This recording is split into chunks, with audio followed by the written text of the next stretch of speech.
ছোটোবেলা থেকেই যখনই আইপিএল আসতো, যখনই আইপিএল দেখতাম, তখনই আমাদের সাথে যারা সিনিয়র দাদারা থাকতো তারা বলতো, এ কী করতে দেখছিস, এ তো আইপিএল ফিক্সিং হয়, মানে গট আপ ম্যাচ হয়, আম্পায়ারকে কিনে নেয়, ডিসিশান ভুলভাল দেয়। ছোটোবেলায় বিশ্বাস করতাম না, আমরা মনে করতাম এরা মিথ্যা কথা বলে। কিন্তু বন্ধুরা, আইপিএলে রিসেন্টলি যা ঘটছে, আইপিএলের সৌন্দর্য তো এমনিই নষ্ট হচ্ছে, বাচ্চারাও কিন্তু জেনে যাচ্ছে যে আইপিএল সত্যি ফিক্সিং হয়, গট আপ হয়। দেখো গতকালের ম্যাচই তোমরা দেখো, চেন্নাই 2 রানে ম্যাচ হেরে গেল, একটা জিত ম্যাচ, চেন্নাই 2 রানে ম্যাচটা হেরে গেল। দেখো চেন্নাই ওই যে নিতিন মেনন ব্রাভেসকে যে একটা লেগ স্ট্রাইটের বাইরের বল আউট দিয়ে দিল, তারপরে যে 15 সেকেন্ডটা ওঠে সেই 15 সেকেন্ডটা উঠিনি ডিসপ্লেতে, তারপরে সে যখন রিভিউটা নেয় আম্পায়ার তখন আর বলে কি না টাইম বেঁচে নেই। তাহলে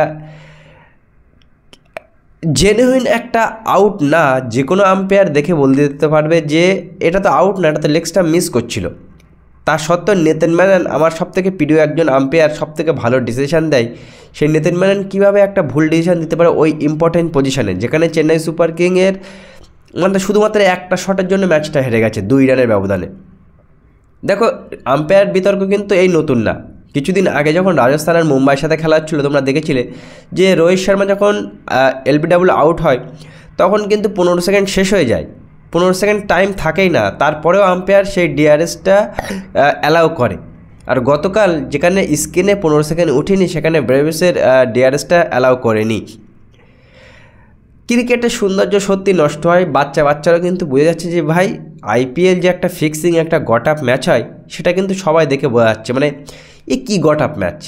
ভাই ম্যাচ জিততে হলে ভাই ক্রিকেট খেলে জেত।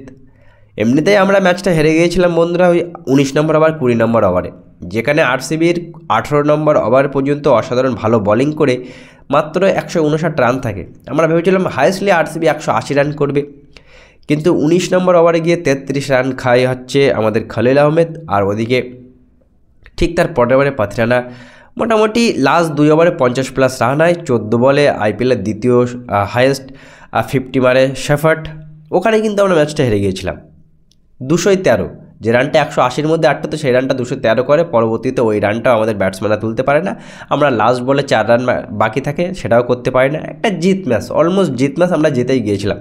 তা সত্ত্বেও এই যে নিতিন মেননের ব্রেভেসের প্রতি এই যে আউট, এই যে লেগ স্টাম্পের বল মিস করছে, তার মতো একজন এক্সপিরিয়েন্স আম্পায়ার যদি খুল্লা এমন বাজে ডিসিশান দেয়, তারপরেও যে কাউন্টিং যে কাউন্টটা হয় 15 সেকেন্ডে যে কাউন্ট হয় সেই কাউন্টটা ডিসপ্লেতেও দেখায়নি, তারপরে সে যখন রিভিউ নেয় তারপরে সে রিভিউটাও আর কাউন্ট করে না। সত্যি আমরা জানতাম চেন্নাই হেরে যাবে, চেন্নাই যা বাজে ব্যাটিং করছে, চেন্নাই যা বাজে ক্রিকেট খেলছে, কিন্তু ভাই এইগুলো কিন্তু আইপিএলের সৌন্দর্যকে, এমনি তো আইপিএল মানে পপুলারিটি কমে যাচ্ছে, আমাদের কাছে তো কমে যাচ্ছে, ভালোও লাগছে না আইপিএল দেখতে আর। কিন্তু এমন ডিসিশন যদি হতে থাকে তাহলে কিন্তু সত্যি আইপিএল আর বাচ্চারাও দেখবে না, মানে লাইভ ফিক্সিং হচ্ছে এক প্রকারভাবে। ছোটোবেলায় বিশ্বাস করতাম না, এখন তো দেখছি ভাই চোখের সামনেই ফিক্সিং হচ্ছে। ওদিকে মুম্বাইয়ের সাথে খেলা হলে প্রত্যেকটা ম্যাচে একটা না একটা ডিসিশন হবেই। ঈশান কিষানের আউটটা যদি আমরা দেখি, রোহিত শর্মার 15 সেকেন্ডের পরেও ডিআরএস অ্যালাউ করা থেকে শুরু করে কালকে নিতিন মেননের ব্রাভেসের প্রতি যে লেগ স্টাম্পের বাইরের বল আউট দেওয়া, আইপিএলের সৌন্দর্যই নষ্ট হয়, এছাড়া কিছু না।